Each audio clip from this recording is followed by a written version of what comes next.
Olá, estou aqui mais uma vez para compartilhar a Bhagavad Gita, este livro sagrado, o livro que traz a filosofia védica, a canção do Supremo, e que nós estamos pouco a pouco estudando, compartilhando sabedoria acerca de Krishna, acerca do absoluto, do todo atrativo, do todo atraente. O serviço devocional é o capítulo 12 da Bhagavad Gita, que compõe 18 capítulos, com mais de 1.500 versos. E aqui hoje nós vamos fazer o verso 18 e 19, e estamos estudando como é que a gente pode prestar serviço devocional a Deus, ao Supremo, como é que Ele se alegra conosco através deste processo de tudo que eu faço, tudo que eu como, tudo que eu dou para o Supremo, porque o Supremo é o meu Pai, é meu Pai eterno, é meu Pai Supremo, foi o Supremo que criou minha alma. E eu aqui, neste momento, eu preciso render graças e trabalhar para que as outras almas progridam, né? Trabalhar nessa progressão, era isso que eu ia falar. Então, com esse pensamento voltado para a espiritualidade transcendental, uma espiritualidade elevada, nós vamos, pouco a pouco aqui na Bhagavad Gita, a canção do Supremo, nós vamos trazendo esse conhecimento para que nós possamos abrir as nossas arestas e sairmos dessa ignorância, porque nós vivemos na ignorância. E essa ignorância nos prende e nos ata a cordas, né, gunas, que se chama. Mais à frente nós iremos estudar sobre os 3 modos da natureza material: bondade, paixão e ignorância, aqui dentro do Bhagavad Gita, como ele é, uma escritura autorizada, onde foi escrita e organizada por sua divina graça Srila Prabhupada, que trouxe a consciência de Krishna para o Ocidente, para justo resgatar os países ocidentais da ignomia, do falso ego e do cativeiro terreno. O que é a ignomia? A ignorância. A ignorância da nossa forma de ver a vida de forma apenas material, quando na realidade nós não somos a matéria, nós somos um corpo espiritual. Nós temos uma consciência instalada nesse corpo espiritual chamado de alma, e nós precisamos desenvolver essa consciência. E essa consciência ela pode ser desenvolvida aqui através do estudo da Bhagavad Gita. Então vou fazer minhas reverências para iniciar a leitura. O Namo Bhagavate Vasudevaya, O Namo Bhagavate Vasudevaya, O Namo Bhagavate Vasudevaya. Então, O Namo Bhagavate Vasudevaya é um mantra que a gente faz referência ao Supremo, a pessoa suprema chamada de Bhagavan. Então, quando eu falo O Namo Bhagavate Vasudevaya, eu estou saudando a pessoa suprema, que foi ela própria quem fez esses versos, quem ditou esses versos para Arjuna. Arjuna era um guerreiro que ele não queria lutar, né? Como a gente também não quer lutar, e a gente se esconde debaixo de várias desculpas. E Arjuna não queria evoluir, não queria lutar, e Krishna estava com ele na batalha de Kurukshetra, guiando ele na sua carruagem, e Krishna começou a falar, verso por verso, a Arjuna, para que ele saísse dessa ignorância e entendesse que ele precisava lutar, que esse era o Dharma dele, ele era um guerreiro, como nós temos que lutar o nosso Dharma. O que é Dharma? Nossa missão. Primeiramente, a nossa missão aqui no plano material é lutar para evoluir, para sair deste condicionamento, deste cativeiro que nos enreda. Então, fazemos essa reverência sempre com esse mantra para pedir permissão para começar a leitura. Então, hoje vamos ler o verso 18 e 19 do capítulo 12. Aquele que é igual para com os amigos e inimigos, que é equânime na honra e desonra, calor e frio, júbilo e angústia, fama e infâmia, que está sempre livre de associação contaminadora, continuamente silencioso e satisfeito com qualquer coisa, que não se importa com nenhuma residência, que está fixo em conhecimento e se ocupa em serviço devocional. Semelhante pessoa me é muito querida. Então, quem é que fala tudo isso, essas designações, todas elas? Quem é que fala?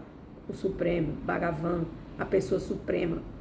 Ele está aqui indicando as qualidades de uma pessoa, de uma alma e um corpo que precisa fazer este processo, estar nesse processo, se quiser, claro, no seu tempo, no seu livre-arbítrio, para que a gente possa adquirir essas qualidades de equanimidade.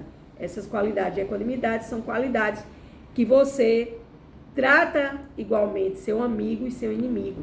E Jesus também, né? Jesus, Filho de Deus, um discípulo, um autorrealizado, uma alma autorrealizada, uma alma pura, digamos assim, também fala na Bíblia, se alguém bater na sua face direita, dê à esquerda.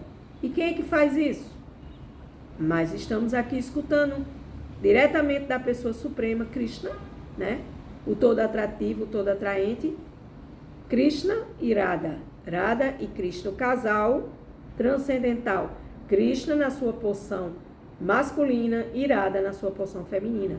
Então, com essa porção feminina e masculina, vamos aprendendo também a trabalhar essas qualidades para que possamos transcender este mundo de misérias, esse mundo material de dores, sofrimentos e doenças. Então, precisamos ser igual para amigos e inimigos, equilibrados na honra e desonra. Minha gente, como é que a gente vai se equilibrar numa honra quando a gente é honrado com milhões de aparatos, de palavras maravilhosas, de elogio, a gente sente o máximo. Mas quando a gente é desonrado, a gente se sente com raiva, agressivo. Mas aqui o Supremo está dizendo que a gente tem que ser equânime, tanto na honra quanto na desonra, no calor e no frio. Calor e frio a gente tem que estar equilibrado. Outra forma de também ser muito querido por Deus. Poxa vida, Deus é tão exigente. Claro, Deus tem que ser exigente, porque para a gente estar em contato com o Supremo, nós também temos que ter qualidades exigentes em nós, para que a gente possa se igualar a Deus, porque Deus, ele é equânime, ele é equilibrado. Os desequilibrados que existem somos nós, né? Então, que a gente se livre das associações contaminadoras. O que são associações contaminadoras? Associações contaminadoras são associações que não trazem nenhum benefício, né? Nenhum benefício à nossa vida. A gente se associa com várias e várias pessoas e essas pessoas, em vez de nos ajudar, elas nos contaminam com mais pensamentos, sentimentos, emoções, com palavras, enfim, com N coisas. Então, quando a gente vai crescendo espiritualmente, a gente vai buscando outros tipos de associações. Não por a gente se sentir melhor, mas por a gente entender que aquilo lá já não mais me pertence. Então, evitar, estar sempre livre da associação contaminadora é um bom passo em direção a esta equanimidade, a este equilíbrio, né? Então, Srila Prabhupada, ele fala aqui, o devoto sempre está livre de toda má companhia. Algumas vezes a pessoa é louvada e outras difamada. Eis a natureza da sociedade humana, não é verdade? Srila Prabhupada, do seu significado, salve Srila Prabhupada, né? Mas o devoto é sempre transcendental à fama e infâmia. Tristeza e felicidade artificiais, porque tudo isso passa. Fama, infâmia, tristeza e alegria fazem parte da parte material do corpo. Então, um dia é, outro dia não é, então nada é eterno só Deus e suas qualidades transcendentais. E nós devemos nos esforçar para corresponder. Então, ele fala aqui, ele é muito paciente. Ele quem? O devoto de Deus. O devoto de Deus, ele é muito paciente. Ele só fala dos tópicos sobre Deus. Portanto, ele é chamado de silencioso. Deve-se falar apenas o essencial.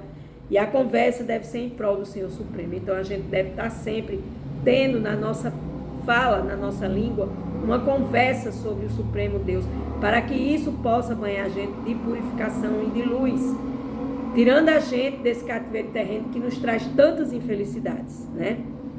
Então, Prabhupada aqui, ele está mostrando o que é que a gente pode fazer para a gente ser querido por Deus, né?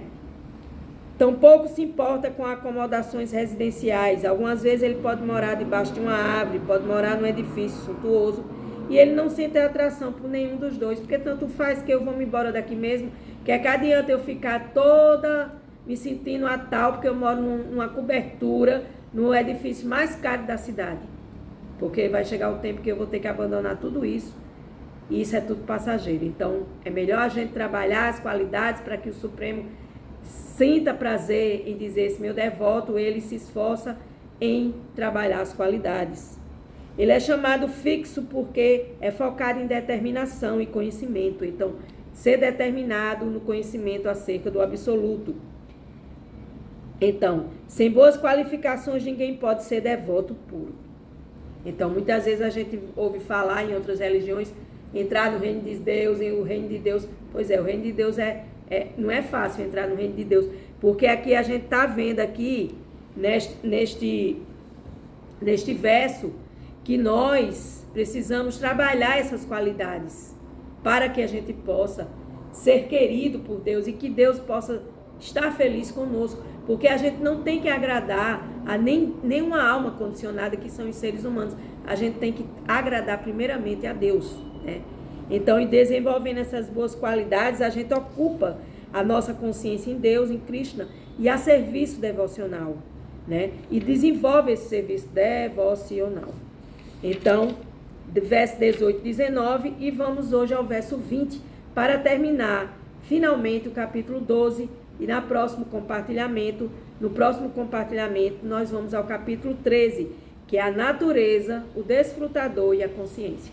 Verso 20 do capítulo 12, para terminar, com a graça de Deus Krishna. Aqueles que seguem este caminho imperecível do serviço devocional e que se ocupam com plena fé, fazendo de mim a meta suprema, são muitíssimos queridos por mim. Veja só, novamente ele diz aqui, se você se ocupa, né, em serviço devocional, se você se ocupa em me servir, se você se ocupa em fixar sua mente em mim, com certeza você vai ser um devoto muito querido por mim, né? Por quê? Porque eu sou a pessoa suprema e você é a pessoa subordinada. Eu sou o rei e você é o meu servo, né? O rei seria aqui a pessoa suprema, Deus Krishna, né? Então aqui Prabhupada diz o seguinte no significado, né?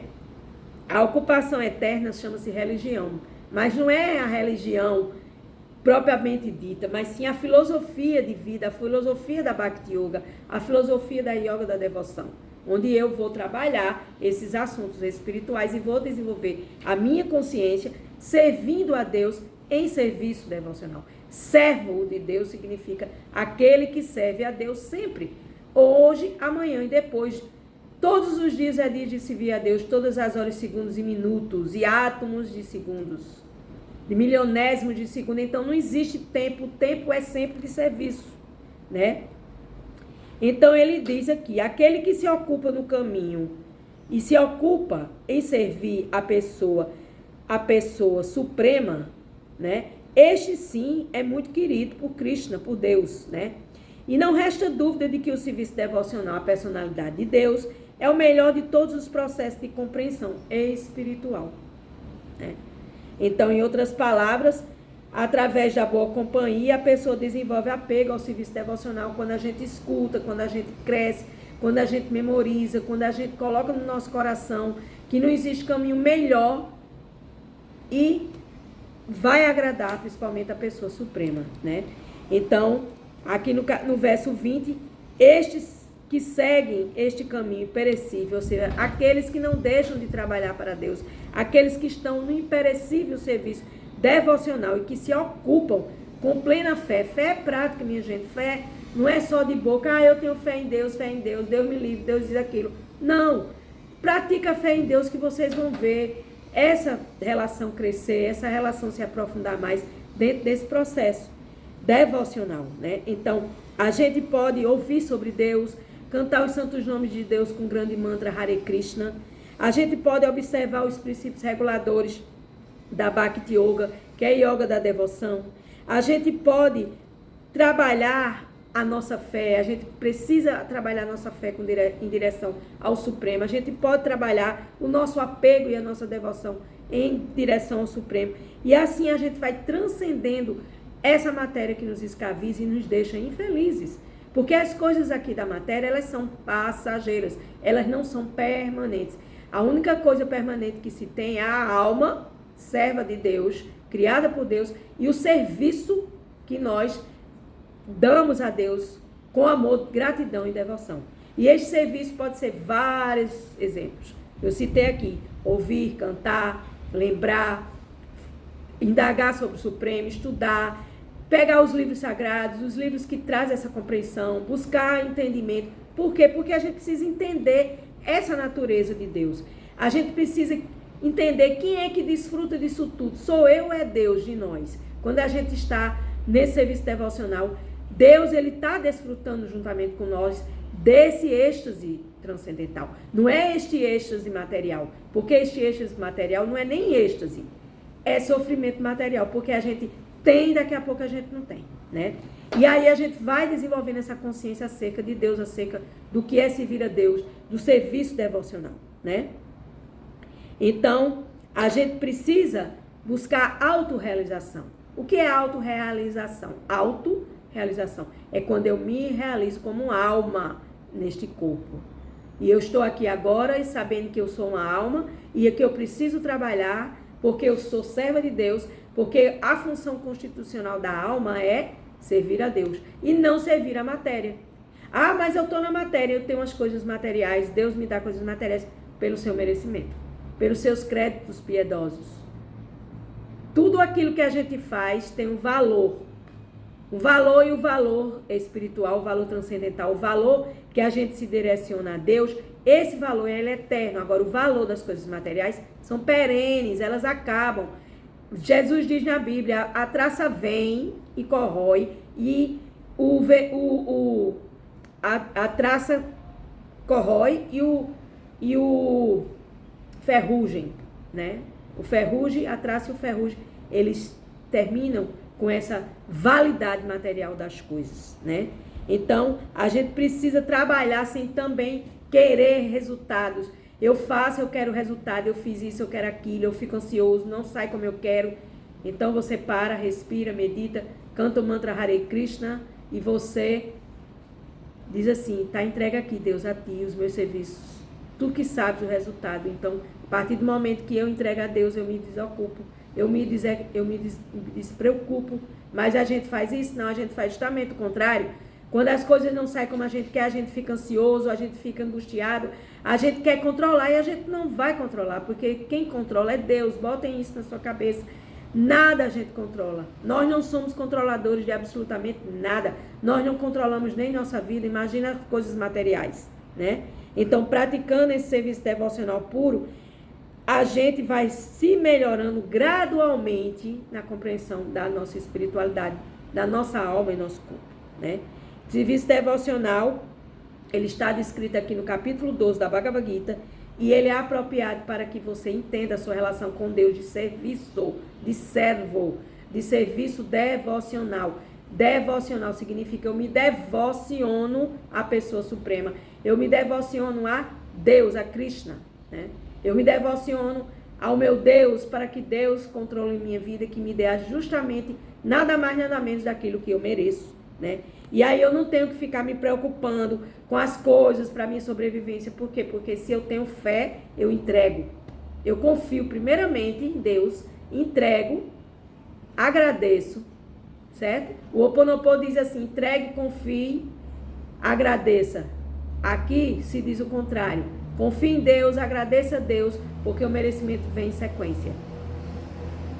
Para que a gente possa aceitar tudo o que acontece na nossa vida, a gente precisa confiar em Deus. Sem confiança em Deus, nada dá certo. Então, entrego, confio, aceito e agradeço que Deus é o meu proprietário. Ele criou minha alma, Ele me deu este corpo, Ele me deu esta vida, e eu estou aqui tentando passar para vocês esses versos da Bhagavad Gita com amor, devoção e gratidão, sempre que é possível, né? Então, esse processo do serviço devocional encerra aqui o capítulo 12 da Bhagavad Gita. No próximo será o capítulo 13, iremos aprender sobre a natureza, o desfrutador e a consciência. Com gratidão, graça e gratidão, por que não, eu encerro mais um dia dos versos da Bhagavad Gita.